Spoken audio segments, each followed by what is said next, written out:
Andito na naman tayo sa Collector's Alley mga kahabi. At tara, tumambay tayo. Ako si Chris, batugan pero may trabaho. Pasensya na mga kahabi kung late ang mga post natin ngayon. Wala rin masyadong mga update talaga kasing medyo busy lang sa trabaho. Ito nga pala yung mga display nung last EB, April 13, 2025. At congrats, naka 1 year na tayo. Sa mga nakapunta at hindi nakapunta, ito yung malulupit nilang mga display. Panoorin natin.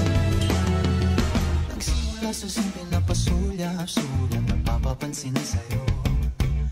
Umabot sa palitan ng mga mensahe, kilig na kilig ako.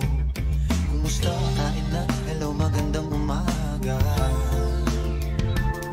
Ingat ka, pahinga, huwag kang masyadong magpupuyat pa.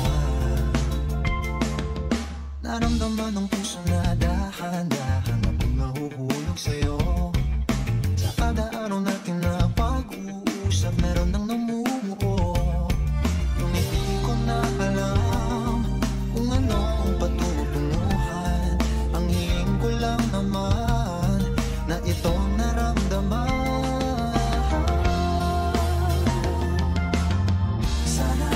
Sana naman ay mapagbigyan na at na mapakinggan ang tibok ng puso kong sa'yo alam na naramdaman ng tunay na kaligayahan.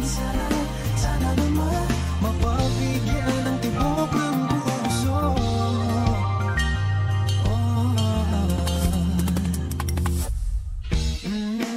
Ngunit bigla ang katahimikan, wala namang matandaan na nasabi baka sakaling ika'y aking nasaktan.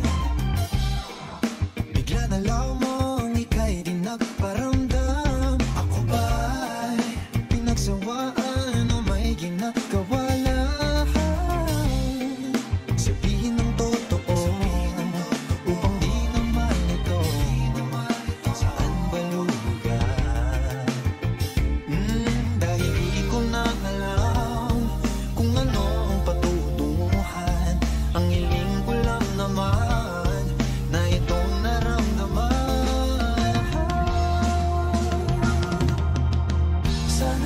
Sana naman ay mapagbigyan na at na mapakinggan ang tibok ng puso kung sa'yo naramdaman ng tunay na kaligayahan. Sana naman mapagbigyan ang tibok ng puso.